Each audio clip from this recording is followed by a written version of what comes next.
As is true with a fish swimming in the sea, big companies get bigger by eating smaller companies. That being the case, we simply must ask, should Kroger be allowed to eat Albertsons? Welcome to the award-winning Food Chain Radio Show with your host, Michael Olson. And now get ready for 1 hour of What's Eating What Radio. Well, hello out there. You are tuned into the 1373rd edition of the Food Chain Radio Show. Or hey, perhaps you're among our friends down in Christchurch who are tuned in as we stream along on the Food Chain page at metrofarm.com. Well, whoever you are and wherever you are, welcome aboard. I am Michael Olson, your host for this hour of What's Eating What. Folks, with about 5,000 stores between them, the Kroger and Albertsons supermarket chains would seem to be big enough to dominate the competition for the nation's grocery dollars. And they were big enough until others with different business models appeared on the scene and grew to be much bigger. You know the names: Walmart, Costco, Amazon. Kroger and Albertsons, though with many stores between them, now find themselves becoming the little fish in a sea of big fish, and their business is gradually being eaten up by those big fish. To survive, Kroger and Albertsons have decided they must merge and get bigger. But should they be allowed to get bigger? Last week in episode 1372, we asked Scott Moses, a food industry mergers and acquisitions expert at Solomon Brothers, whether Kroger should be allowed to eat Albertsons, and he responded with a convincing yes. Well, this week we travel to the other side of the town and for a different opinion and ask Claire Kelloway, who is the manager of the Fair Food and Farming Systems at the Open Market Institute. So welcome back to the food chain, Claire. And congratulations on your new change of status. That's a big deal for anybody. And so congratulations on going from a Miss to a Mrs. Thank you, Michael. Very happy to have recently been married and happy to be back on the Food Chain Radio. Well, good. You know, when we last talked, it was way back in 2020, which is like maybe light years away, it seems, in episode 1232, and the subject was how the coronavirus pandemic was making it easy for big businesses to get even bigger. And during that time, I remarked that it did not seem fair that neighborhood garden centers, which were my favorite, were forced to close while the big box store garden center was allowed to stay open. And so today I would like to open our discussion on the merger of giants with a question. What does the Open Market Institute mean by fair food and farming systems? Sure. I think what we mean by fair food and farming systems is that, there's this whole area of law that regulates the rules of the road, how companies do business. And in the grocery sector, in the retail sector, in seeds, in meat processing, these laws have really been overlooked, overturned, underfunded.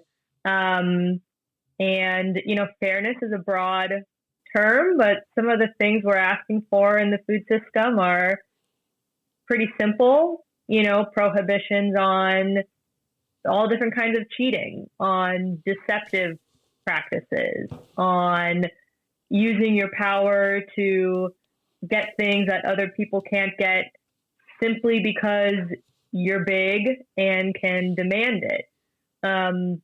Buying up competitors and reducing competition because you have big pockets to buy up the competition, entering into exclusive deals, because you can demand it. All these ways that companies through, whether it's fair means or frankly often unfair means have gained this market position, can use it unfairly to continue their dominance. So a company that is playing by the rules, is following labor law, following environmental law, and is still perhaps efficient, right?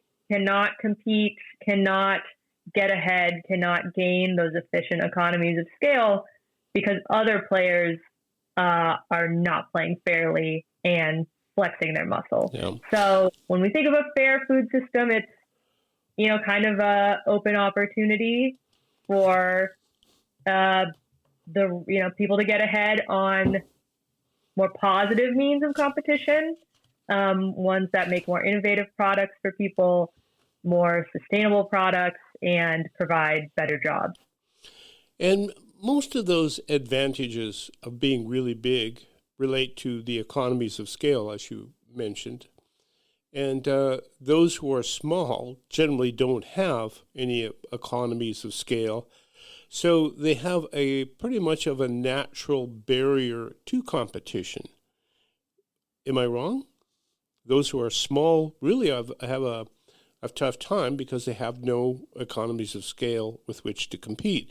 Whereas Kroger and Albertsons going up against Walmart and Costco and whatnot. So you have a battle of giants that really small businesses aren't allowed to participate in simply by virtue of the fact that they don't have the economies of scale. Somewhat. I think it's important actually to distinguish between actual efficiencies that come from being able to, say, fill a truckload of product by, in bulk, by a bigger size, versus benefits that come from being large that aren't necessarily derived from operational efficiency, being able to have that economy of scale to do something in a more efficient way. And I think the difference between Kroger and Walmart is actually a good example in that, Kroger has reached a lot of efficient economies of scale. They are a large, successful national business that can supply a huge distribution network, that can fill, a truckload of product, which is the most efficient way to ship something. They can have their own, private label brands. There's frankly large economies that they've already unlocked with this merger with Albertsons that they're, trying to gain even more size. Frankly, the further operational efficiencies to be gained are quite small and marginal. When they say they want to get bigger to be able to compete with Walmart, what they're really implying is they want Walmart's power. They want the bargaining power that Walmart has to be able to tell its suppliers, in some cases, Walmart is 20% of a supplier's business. That's not an operational efficiency per se. That's a threat to say, if you don't do business with me, sorry, you're going to be making less or lose this huge market. And it's that power that Kroger wants. And so I do think it's important to distinguish between what is actually, size that can make more efficient versus size to have more bargaining power. And those are two different things. And we actually we can talk about this more, some laws on the books that say grocers aren't actually supposed to use that bargaining power, that like brute force of size to get a better price. Yet they have been, because we haven't been enforcing those laws. And probably have always been doing it that way. When it gets right down to it, when you have size, you have those advantages. Well, during the past few years since we talked together last about, it was just 2020, that was COVID years, it was really into an earth-shaking time in our economy and our society. And during the interim years, the past few years, prices of just about everything have gone through the roof. Whereas a $10 restaurant hamburger is now $20 restaurant hamburger. Wow, zoom. And everybody's feeling that pinch. So it's an election year. The White House has set up a strike force of the Federal Trade Commission and Department of Justice to fight the proposed merger of Kroger and Albertsons. Does the Open Market Institute think the merger of Kroger and Albertsons would be fair or unfair? We think it would be unfair and that it would seriously reduce head-to-head competition in many important markets, but also create more highly concentrated national markets, giving Kroger more power to, again, be like a Walmart, to squeeze its suppliers, and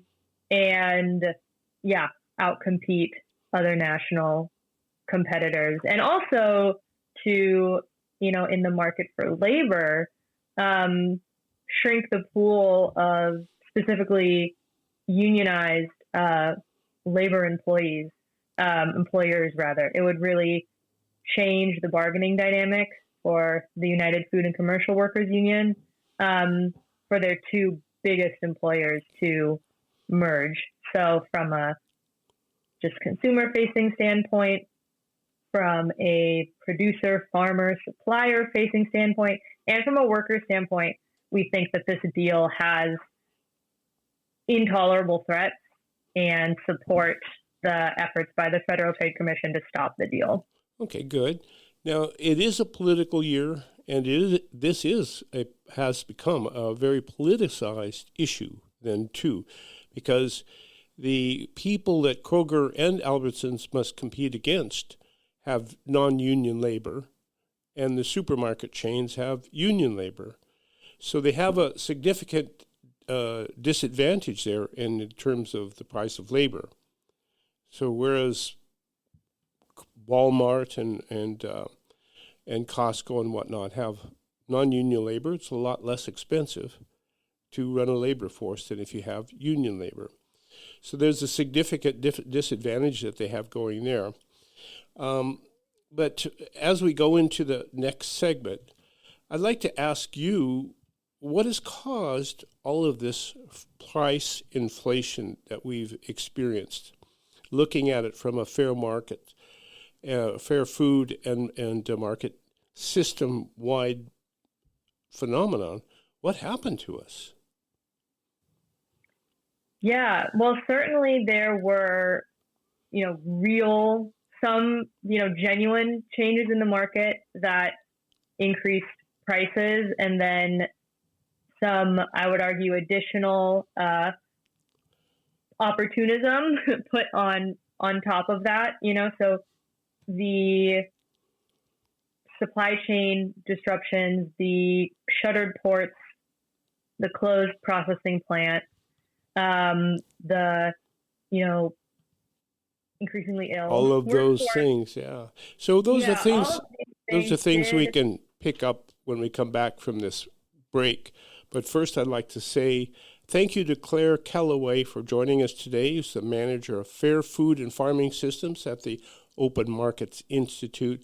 We're talking about the proposed merger of Kroger and Albertsons, two of the nation's largest supermarket chains, who now find themselves fighting against even bigger sources of food that have even cheaper prices. Should the merger be allowed to proceed? Do stay tuned. We will be right back. Please continue to hold, and he will answer your call in the order in which it was received. That won't happen at Low Cost Air. When you dial 800-704-1662, a real person answers and helps you find the best airfares, foreign and domestic. Your choice. Please continue to hold, and or a real person. Low Cost Air, 800-704-1662. Low Cost Air, 800-704-1662. When you need help managing your estate, call on the Angel. Hello, I am Attorney Angel Hess, and I am ready to help. Whether you need a will or a trust, a guardianship or a conservatorship, or if you are managing the financial affairs of a loved one, I will help you with over 7 years' experience working in estate planning and probate fields. When you need help, call on the Angel, Attorney Angel L. Hess at santacruzlegal.net. Cannabis is one of nature's most beneficial plants, and at Treehouse Dispensary, we use it to build community. In addition to dispensing cannabis and education, Treehouse hosts First Friday events every month that feature our community's local artists, makers, and activists. If you're 21 plus, join us at 3651 Soquel Drive every First Friday from 5 to 8 p.m. to enjoy the work of local artists and musicians, find one-of-a-kind gifts, and learn more about the top cannabis products in California. See you soon. You need a clean, pleasant space to conduct business, but you don't want the burden of a long, expensive lease. Your solution is Satellite Co-working and Digital Media Studio on Soquel Avenue. Satellite offers private offices, meeting and conference rooms, even co-working by the hour, day, week, or month. Schedule a tour at satellitecoworking.com. Mention Santa Cruz Voice for 20% off your first reservation.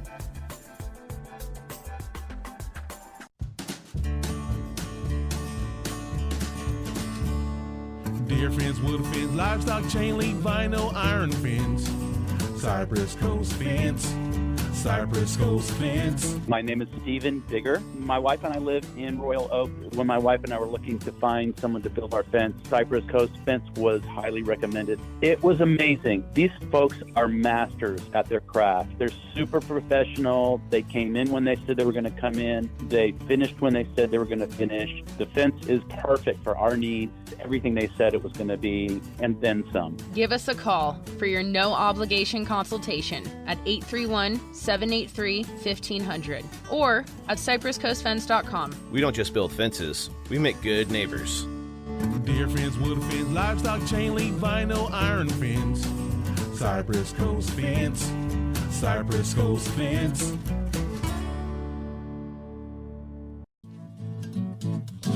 And now, back to What's Eating What on the Food Chain with Michael Olson. Well, looking back over 4 years since we last had Claire Kelloway on our Food Chain Radio program, it was the COVID years. And really weird things were happening to our economy and to our way of doing business and the whole works. I remember at the time, I could not go to my local garden center, which should have been a thing that everybody could do.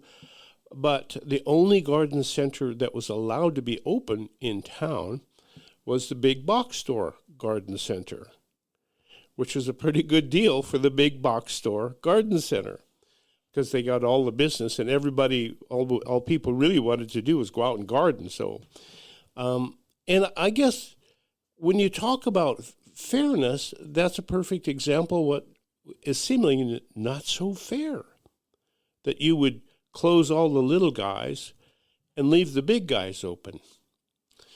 And it seems to me, Claire Kelloway, that is a pretty good example of one of the biggest economies of scale, is when you get big enough, you can afford to encourage government to do things your way because you have enough money to contribute to political campaigns and blah, blah, blah, blah, blah. So there you are. You have the big box stores, garden centers open, and all the little ones are closed.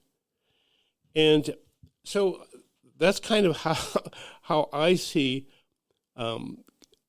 things as being unfair, is that if we were to give government the power to decide what can live and what must die, it will always go to those who have the most money to contribute to the government, and there you go.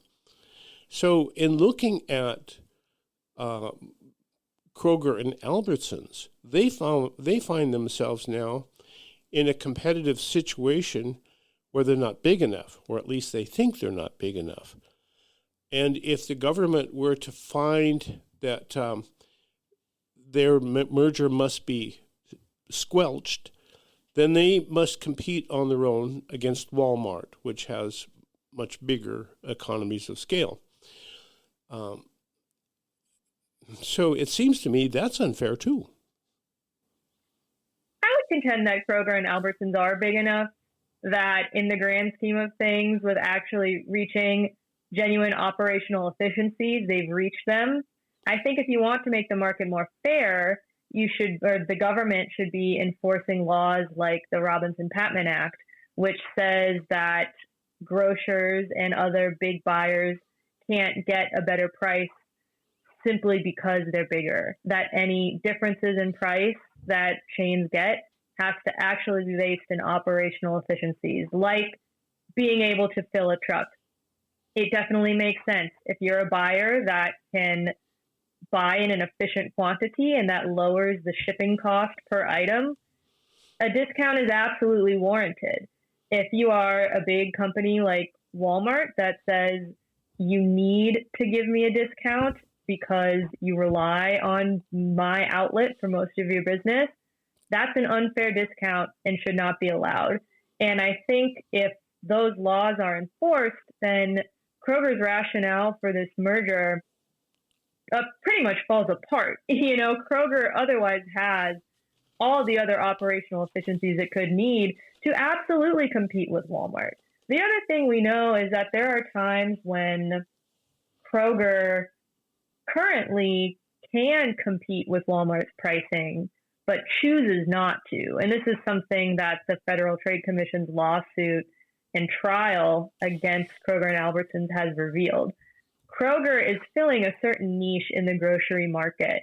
It is not actually trying to be an everyday low price retailer like Walmart or Costco. It's filling a different niche of the high-low, more coupon-based retailer. And the pricing that it actually cares about when it determines its, pricing day to day is competitors like Albertsons.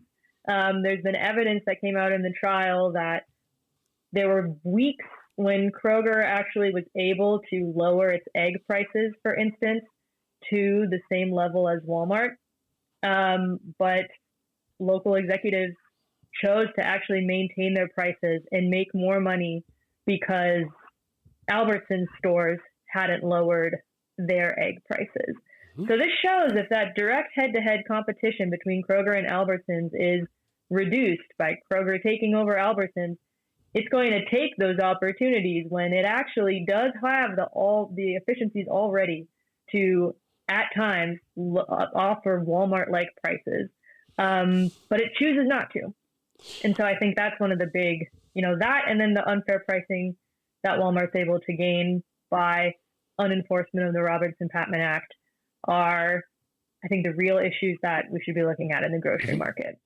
The interesting thing about what you said about low prices and not being able to offer lower prices by virtue of the other kinds of efficiencies you can gain from economies of scale, not related to the efficiency of delivering groceries.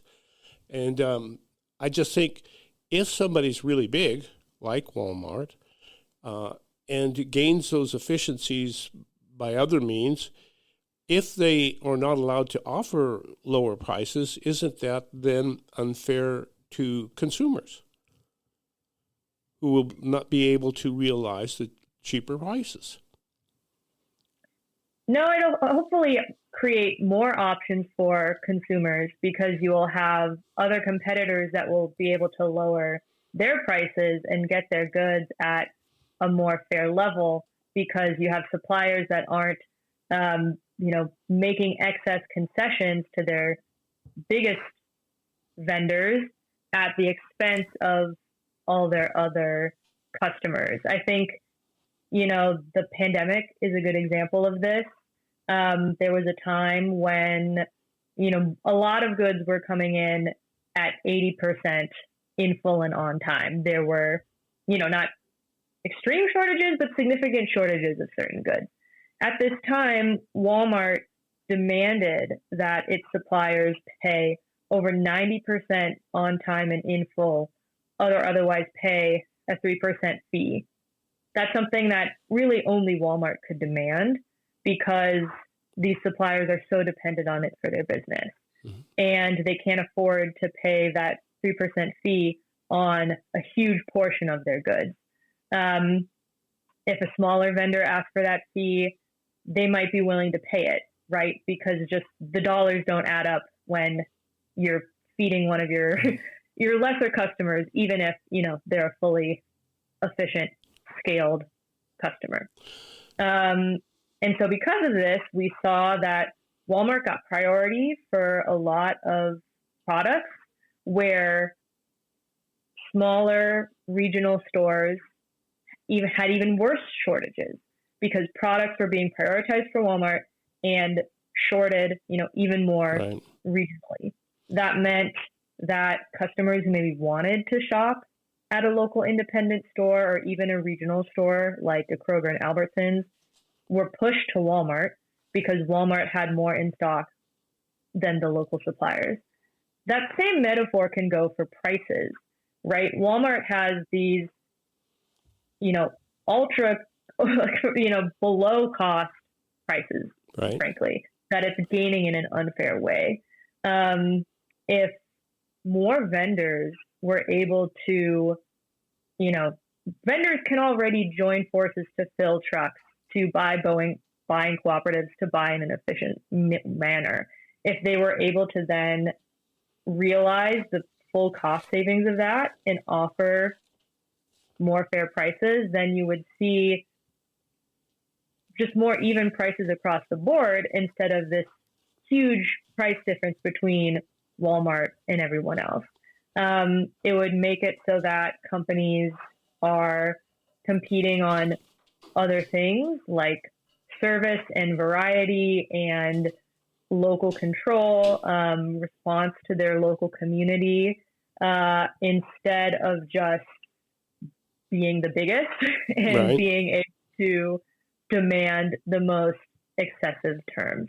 So yeah, I think on the whole, it would make for a more fair playing field for all different kinds of businesses. Okay, well, I've never been a big fan of big. I've always been a big fan of small and local. So when I look at these giants battling it out, I scratch my head and wonder,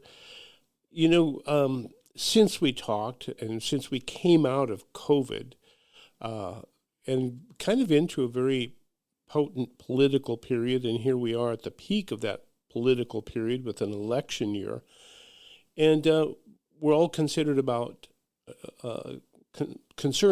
food inflation because, like I said, the $10 restaurant burger is now $20, and don't order a drink or watch out for the check when it comes with the how much tip do you want to leave, and pretty soon, the $20 hamburger's $50. So everything is hugely expensive, and it's an election year. So we look at the federal government and the White House has actually established a strike force of the FTC and the Department of Justice to do what it can to stop this merger. And I wonder if I don't know, that seems to be a bit unfair too, to have the entire federal government come after you. I think that the federal government's enforcing the law, and if you want fair markets, then you need to enforce the law when companies break it. Okay. And otherwise, what's the point of having rules? And I think having these rules that say companies cannot buy their competitors if it gives them an unfair advantage need to be enforced. And the problem is they haven't been enforced for many decades. So yes, there's a catch-up period now when companies are, facing accountability, but just because they haven't for many decades doesn't mean they shouldn't. I think it's past time that these laws were enforced. And I think that the trend of increased antitrust enforcement that has happened under the Biden administration, frankly, predates the increased political focus on food prices. I think that's a little unfair to insinuate that it's a political motivation that this grocery store is facing scrutiny. This merger is the biggest grocery store merger in many years. I mean, we have two largest standalone grocery chains are merging. under any political administration, I would hope that this is the kind of deal that would raise alarm bells for antitrust law. If this deal, frankly, does not raise scrutiny for antitrust law, then I don't know what does. Okay. So, yeah. Good. And then, we talked about the unfair ways companies were able to lower their prices. Now, was Walmart able to get away with lowering its prices because nobody was enforcing the rules? Is that what you seem to be insinuating, that nobody was enforcing the rules? And during that time, Walmart grew to be a giant company. Was that what happened? Was that they had kind of like a fair, free playing field to do what they wished?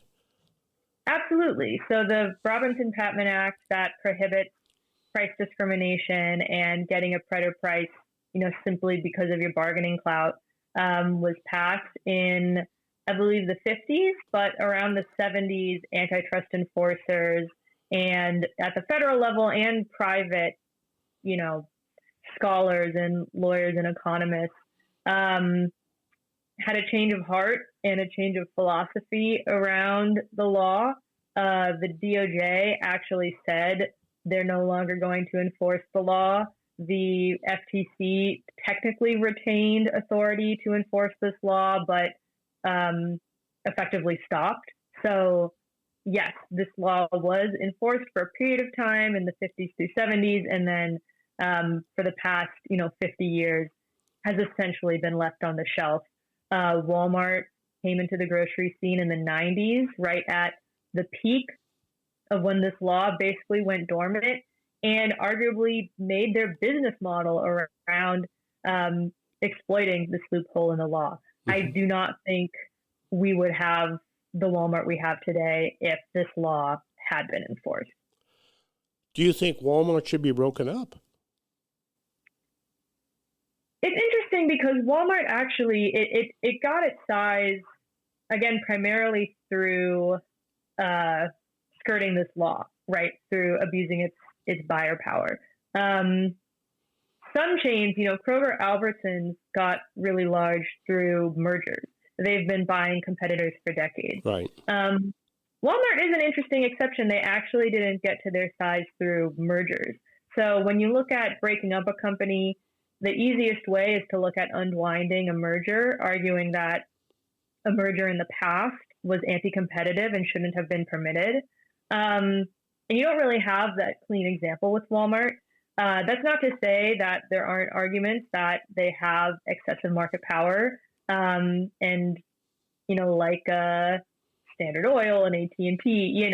Sure. We've broken up big companies before, but I do think the first step is definitely enforcing the Robinson-Patman Act, and then perhaps seeing if a structural remedy is necessary from there.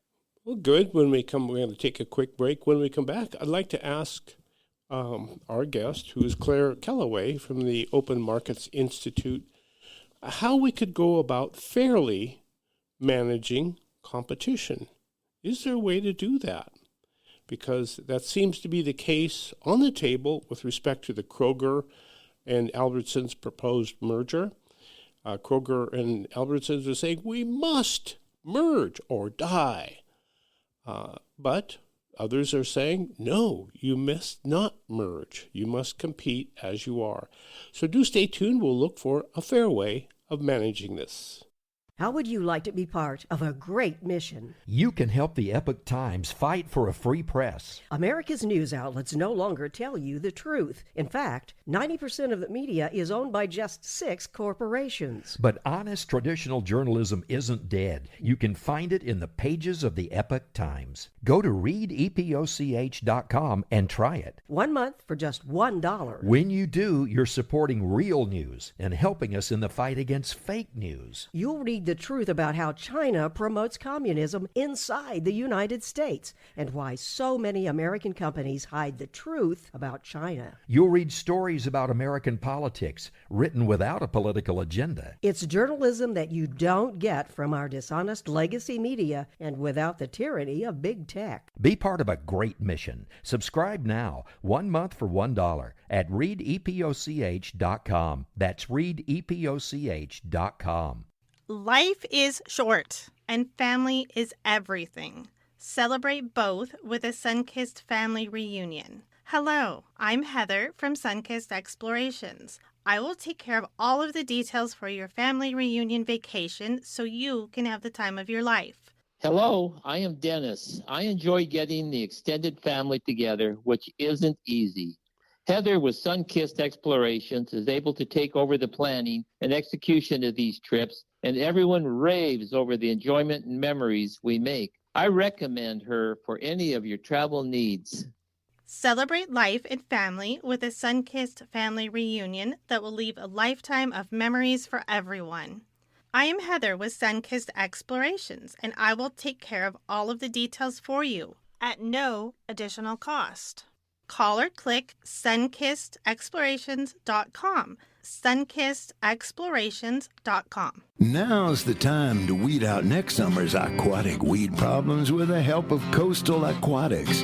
Coastal Aquatics' specialized purpose-built workboats can rid your stream, pond, lake, or wetlands of next summer's weeds quickly and efficiently without chemical poisons that lead to toxic biomass buildups.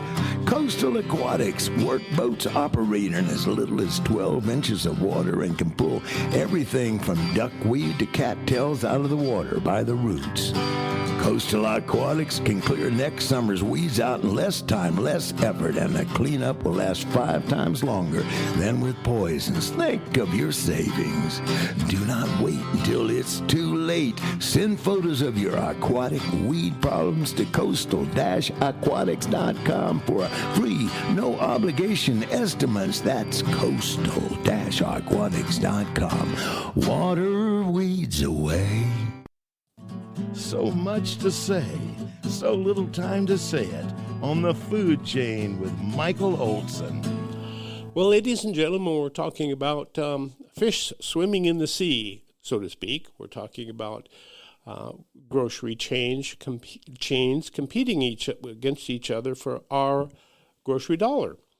Right now, Kroger wants to eat up Albertsons and become a 5,000-store behemoth that will pretty much control the supermarket industry. However, the federal government wants to step in and prevent this merger. What we see of the supermarket industry, or at least this is what Kroger and Albertsons are claiming, is that it's not as dominant as it once was because people are shopping elsewhere for most of their food. And we're talking about the big ones like Walmart, Costco, Amazon, and so on. The supermarkets simply do not have the focal point, being the center of our community like they once were. And that's certainly true in my neighborhood. I have a small supermarket, and right across the street there's a discount supermarket. And right across the street the other way, there's a natural food store. And then right down the street from that, there's Whole Foods. And so there are so many. And then, of course, if you drive 1 mile away, there's Costco. So the supermarket in that milieu isn't what it used to be anymore. And it's so easy to pick alternatives. So that's why I think this proposed merger is really interesting, because the supermarket simply doesn't have the ability to control much of anything. And so the only thing they can do is get the lowest possible prices. Is there a fair way to manage this competition and the efforts to merge and break up and go bankrupt and isn't it the best way to just let it all roll? Claire Kelloway? No, I don't think that letting companies get infinitely bigger to monopoly is the way to ensure fair prices. I would argue in this example you just shared, Kroger and Albertsons in particular, they're, I don't know, I would say in a lot of ways they're doing better than they are, telling in their efforts to merge.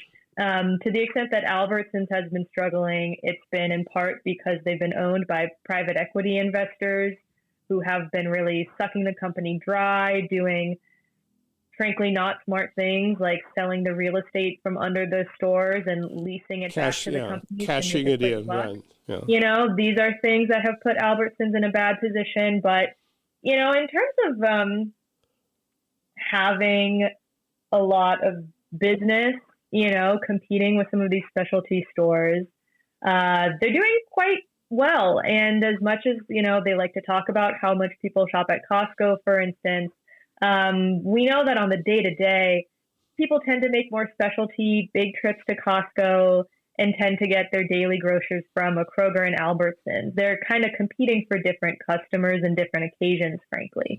So all that, point being, we see even in the economy as it exists, ways that Kroger and Albertsons are competing unfairly, raising prices beyond competitive levels to make excess profit at the very same time that they're claiming, they need to lower their prices to compete with Walmart. I mentioned this earlier in the program, but the FTC's trial against Kroger has revealed that there are times when Kroger actually has the ability to compete with Walmart on pricing, but chooses not to because it's trying to compete more with Albertsons and be close to their level of pricing. So I just think a lot of what these companies are arguing shouldn't be taken at face value when you kind of dig into the next level of how they're operating and the ways that they are currently able to actually do quite well for themselves and are already arguably too big, let alone allowing them to merge. So the kind of things that could make this all more fair is actually promoting more competition. Right now, we know that Albertsons is keeping Kroger in check to some extent. They're really looking at each other for pricing.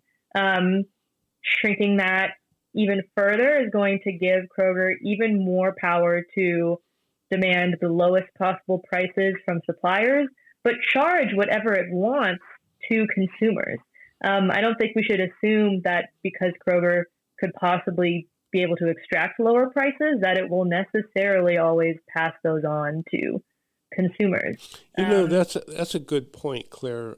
When the big boom in inflation started raising prices like crazy, I looked around the local economy, and it seemed to me like everybody came to the conclusion that inflation was here.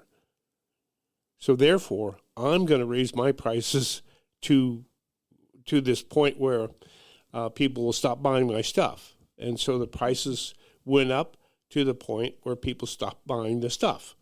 Mm-hmm. And so they make it a lot of money, and people look at that and say, hey, they're making a lot of money. Maybe I should do that too. And there you go. Mm-hmm. That's how competition works. Now, if I look at the Kroger Albertsons situation, and when it comes right down to it, I guess I do shop at a Albertsons because I shop at a Safeway, which I think is now, right. Yeah, so, and that's consolidation. All of the food comes from two places almost anymore. It seems to me if we prevent Kroger and Albertsons from becoming more competitive, we'll make it much better for Walmart, because then they won't have to compete with Kroger Albertsons. But if we make it possible for Kroger Albertsons to merge and become more competitive. It'll make it more difficult for Walmart to control its marketplace. I guess I would challenge that logic because it ends up with us just having one company, right? If the only answer to, as you say, become more competitive is to become Walmart, Walmart is a quarter of the grocery market. By that logic, you could only have 4 grocery companies if the only answer to compete is to become Walmart. I do not think that that is the only answer for a company like Kroger, Albertsons to compete, and frankly, for smaller companies to compete. We've already seen the Safeway example is a good one. Albertson bought up Safeway. Kroger and Albertsons have bought up dozens of chains over the course of their tenure and their effort to compete, and that's just left consumers with fewer options and grocers with more ability to raise prices.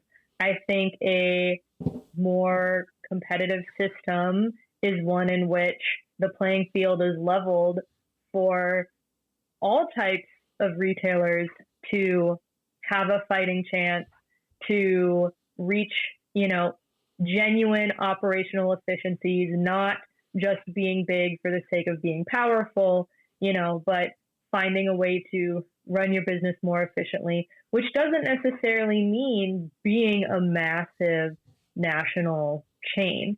I think if you look at enforcing fair competition rules, including preventing mergers so that you don't have the end logic being that you need to be massive in order to compete, you prevent that kind of, merging your way to competitiveness by enforcing the antitrust laws.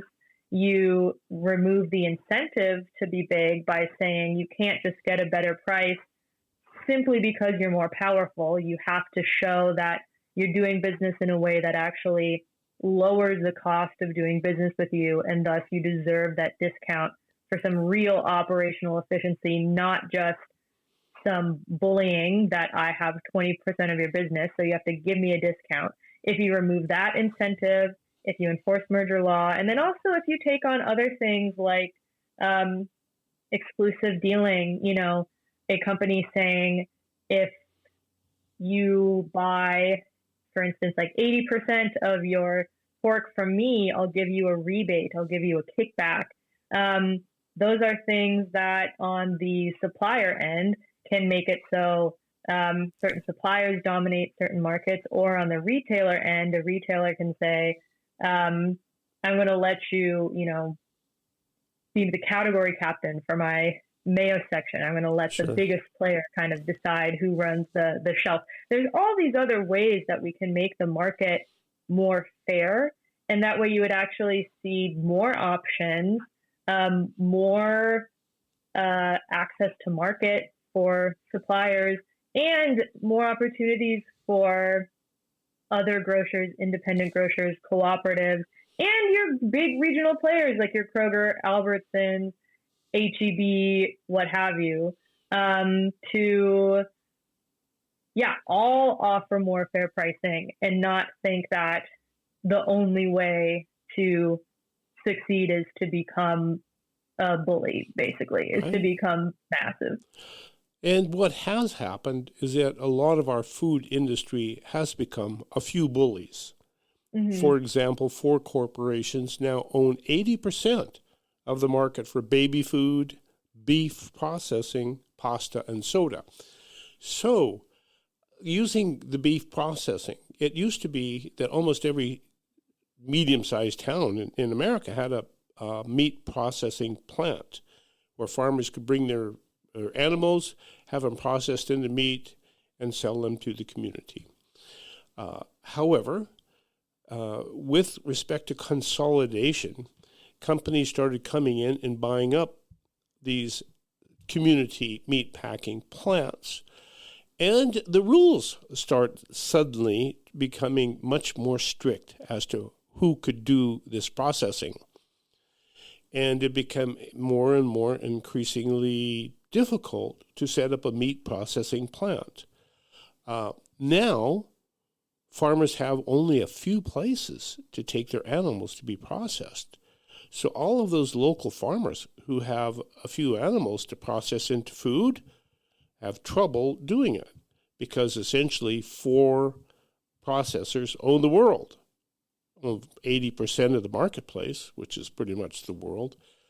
So, and really what made that possible in my mind was the government that supervised who could and who could not set up a processing plant by virtue of the rules that the government laid down. This is what you have to do. And it became increasingly more expensive. So forcing the economies of scale, you had to buy a bunch of plants in order to be able to afford to hire the technicians and the legal help to be able to survive the rules and regulations. And so that, to me, is why 4 corporations now own 80% of the marketplace. So I guess my worry is simply if you give the government the power to manage competition, it always ends up being the big guys that win. Am I wrong? I would disagree. I would say that we have 4 meat companies that control 85% of beef processing because we didn't enforce our antitrust laws and allowed, Cargill to buy Montfort. We allowed Tyson to buy IBP. We allowed these major mergers to happen that in the 40s, 50s just wouldn't have been allowed. And that is also coincidentally, or not coincidentally, the time when there was all of these regional meatpacking plants, as you described. So no, I would argue that we had laws like the Package and Stockyards Act on the books. We had stronger antitrust enforcement that prevented some of these massive mergers from being permitted in the first place. What can we, as consumers of food, do to make our food system more fair? What can we do? I would argue that we need to advocate for systemic change and advocate for policy change, because it is, there is only so much that can be done, I think, with voting with your dollar, so to speak. I obviously think it's important to identify genuinely independent businesses and support, more regional food producers and invest in them personally. I also recognize that it's increasingly challenging. There's a lot of people who simply don't have that option because of where they live and the markets that they're operating under. And also companies make it, frankly, really hard to identify who's an independent business because they buy up, all the brands that you might think is a local, different, disruptive brand. So it's going to be a tough row for us all to hoe in order to maintain some kind of fairness in our food system. Claire Kelloway, Open Markets Institute, thank you so much for joining us. Remember Michael Olson's second law of the food chain? The farther you go from the source of the food, the less control you have over what's in your food. Thank you, Claire. Yeah, thank you for having me. You've been listening to the award-winning Food Chain Radio Show with Michael Olson. And if your friends missed the show, tell them to log on the Food Chain page at metrofarm.com for a listen. Now, go out and find some food with its farmer's face on it and live.